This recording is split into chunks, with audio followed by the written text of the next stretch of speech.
আজ মধ্যরাত থেকে শুরু হচ্ছে চাঁদপুরের পদ্মা মেঘনা সহ দেশের 5টি অভয়াশ্রমে মাছ ধরার উপর নিষেধাজ্ঞা। নিষেধাজ্ঞা বহাল থাকবে এপ্রিল মাসের 30 তারিখ পর্যন্ত। টানা 2 মাসের এই নিষেধাজ্ঞায় নিবন্ধিত জেলেদের খাদ্য সহায়তা দিলেও তা যথেষ্ট নয় বলে দাবি জেলেদের। মৎস্য বিভাগ বলছে অভয়াশ্রম বাস্তবায়নে সম্পন্ন হয়েছে তাদের সকল প্রস্তুতি। এছাড়াও নিষেধাজ্ঞার 2 মাস কিস্তি বন্ধে অবহিত করা হবে ঊর্ধ্বতন কর্তৃপক্ষকে। চাঁদপুর থেকে HM নিজামের পাঠানো ছবিতে আরো জানাচ্ছেন মোস্তফা কামাল তোহা। চাঁদপুরের মতলব উত্তর উপজেলার ষাটনল থেকে হেমচরের চরভৈরবী 70 কিলোমিটার এই এলাকায় আগামী 2 মাস ধরে বন্ধ থাকবে সব ধরনের মাছ শিকার।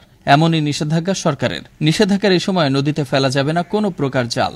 মার্চ ও এপ্রিলে নদীতে সর্বোচ্চ 60 থেকে 70 ভাগ জাটকা ধরা পড়ে। তাই ইলিশের উৎপাদন বৃদ্ধিতে 2006 সাল থেকে চলছে এ কর্মসূচি।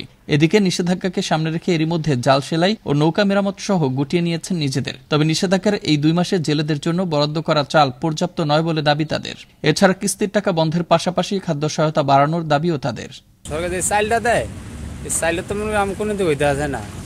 চালের পাশে তো সরকার আমাকে অন্য কিছু সহযোগিতা করতো, বাড়াই তো, তাহলে আমাকে একটু উপকার হইতো। চাল 20 কেজি কি তেল লাগে, নুন লাগে, ভালো তেল লাগে, ফরেন কষ্ট লাগে, তেল লাগে। আমরা 2 মাস আদিরা থাকি এই বই কদিন মিলে চলন যাও গরিব মানুষটা। এখন আমরা এই 2 মাস কেমনে চলবো, কেমনে আমার ছেলেমেয়ের লেখাপড়া আছে। আমরা 80 কেজি জায়গা পাইছি, আমরা 50 কেজি 50 কেজি এরপরে লুনুরা আমার তালা তালটা আমরা দেই কোথায় কিস্তি দেয় চাপ দিয়ে ভিতরে আমরা হীরা অভিযান দিয়ে নদীর নামতে বাধ্য হই। কিস্তিটা যদি বন্ধ করে দেয় তাহলে আমাকে একটু সুযোগ সুবিধা ভালো হয়। প্রধানমন্ত্রীর কাছে আমার বিনীত আবেদন, যাতে 2 মাসের জন্য কিস্তিটা বন্ধ করে দেয়, যাতে কিস্তিটা না নেয়। এদিকে নৌপুলিশ জানায় সরকার ঘোষিত নিষেধাজ্ঞা বাস্তবায়নে প্রস্তুত তারা। যাতে কোনো অসাধু জেলে নিয়ম ভঙ্গ করে নদীতে মাছ ধরতে না পারে, সেজন্য আমরা তাদের বিরুদ্ধে কঠোর পদক্ষেপ গ্রহণ করব। আর যে সকল জেলেরা মাছ ধরার চেষ্টা করবে তাদের বিরুদ্ধে আমরা আইনগত ব্যবস্থা গ্রহণ করব। আর নিষেধাজ্ঞার 2 মাস এনজিওর কিস্তির টাকা বন্ধ রাখার বিষয়টি জেলা টাস্ক ফোর্স কমিটিকে অবগত করার কথা জানালেন এ কর্মকর্তা।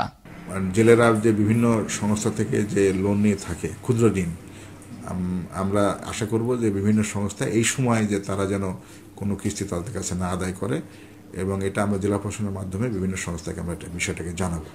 চাঁদপুর সদর, হেমচর, মতলব দক্ষিণ ও উত্তর উপজেলায় 44,035 জন নিবন্ধিত জেলে রয়েছে। এইসব জেলেদের মাঝে 4 ধাপে খাদ্য সহায়তা হিসেবে প্রদান করা হবে 160 কেজি চাল। অভয়াশ্রম চলাকালে অসাধু জেলেরা নদীতে নামলে ভোগ করতে হবে 1 থেকে 2 বছরের কারাদণ্ড অথবা 5,000 টাকা জরিমানা, এমনকি হতে পারে উভয় দণ্ড। মোস্তফা কামাল তোহা, আনন্দ টিভি, ন্যাশনাল ডেস্ক।